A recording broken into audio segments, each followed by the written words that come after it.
What's up, guys? Winter Kills here, coming at you with a brand new deck profile. This is an updated, more competitive version of that Lightsworn Plant hand loop deck. This version doesn't rely on doing the hand loop with the triple Omega Trish, etc., etc. This build more so relies on, making like Dweller, Nat Beast, ending on a board with like a Fairy Tale Snow Engrave, things like that. It's much more of like a competitive build. Isn't like a super one-trick pony, I guess. It's a lot more reactive. At least that's from what I understand. Another build that Handloop had told me about. You guys know him. He's the guy who came up with all those crazy Mermail combos. One of my Discord members, Twitch subs. All around amazing dude. Again, thank him for this. But yeah, let's go ahead and show you guys, without further ado, the profile. The main deck is pretty much 100%. The only thing that I differed a little bit was the extra deck based on cards that I don't have. So if you're like me and don't have some of the extra deck cards that are 100% needed, I know the other cards that need to be in there, and I'll mention those when we get there, but you're in luck because I got some other options for you. But anyways, let's get started. What does this deck need to play? It needs to play, obviously, a plant engine. We're still playing the Predaplant engine with the 3 Scorpio and 2 Cobra because we don't like drawing one of these and not being able to use this engine, so we play 2. And then we play triple Lone Fire Blossom. Still definitely need to play this bad boy.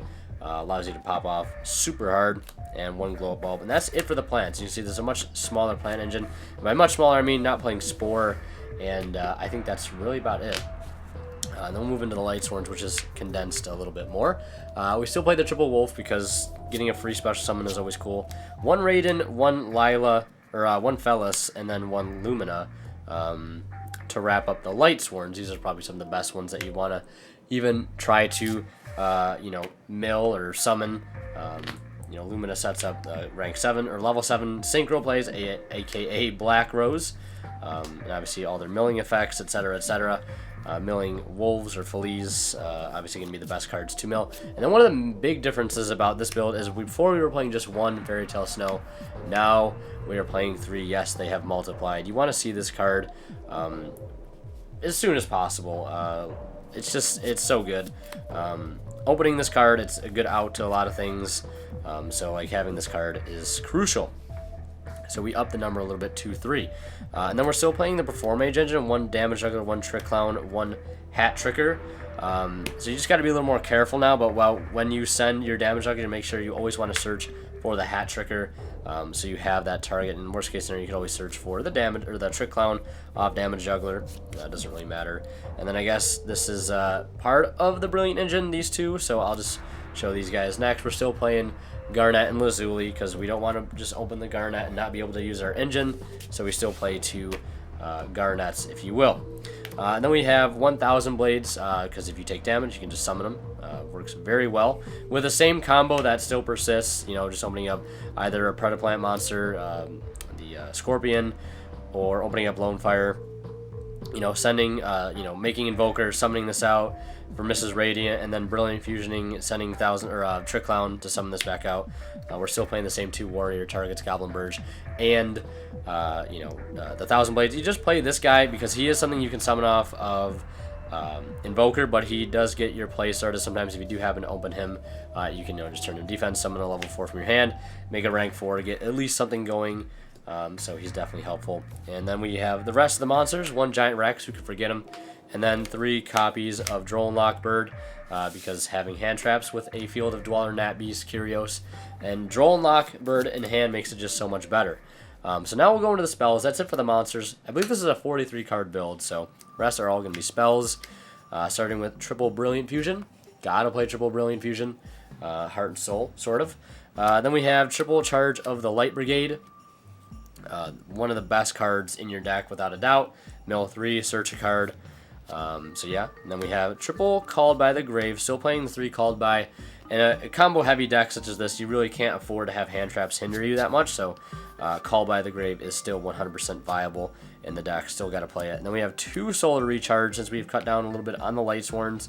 I think before we were playing 2 Raiden, so like we've cut down 1 Lightsworn, but to cut down on a recharge is definitely a good idea too. And then we're still playing our one-of spells consisting of Soul Charge, Monster Reborn, and of course, who could forget, Foolish Burial. So that is it for the main deck. Like I said, I believe it's 43 cards altogether.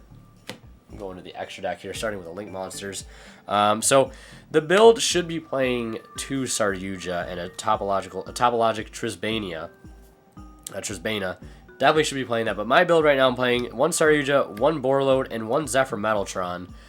The reason I like this card, it's just, you have extra deck monsters all the time. You know, you'll have like a rank 4, like a Minerva or something that you're not doing anything with, or a Mrs. Radiant, and you just get rid of those 2 for this, and then you can use this guy to clear problem cards via his own effect. You know, target a monster, you know, 2 monsters that were special from the extra deck, 1 on your side, 1 on your opponent's side, banish them to the end phase, allow you to clear up some space and do some damage. Borreload, obviously, but ideally this would be another Saryuja. This would be Trisbana, because it's very good against back row decks and stuff. And then we have Curios, Decode. I'm just playing some filler for some stuff that I don't have. Cerberus and Phoenix, and Mrs. Radiant. And those are all the links. I believe that's, let's see, 1, 2, 3, 4, 5, 6, 7, 8 links. On to the rest. Dweller, Minerva, and Invoker for our 3 Xyz. Definitely want to play these. You could also play Tornado Dragon too. So that's it for that. It's 11, 12, 13, 14, 3 Synchros. Still got to play the Nat Beast, got to play the Black Rose, and only 1 Omega now, since our goal really isn't to knock all your opponent's cards out of their hand. You could cut this for another Omega if you wanted to be a little more aggressive with that, but not entirely needed. And then lastly, the Seraphinite for the Brilliant Fusion engine. So yeah, that is pretty much it for this Lightsworn plant deck.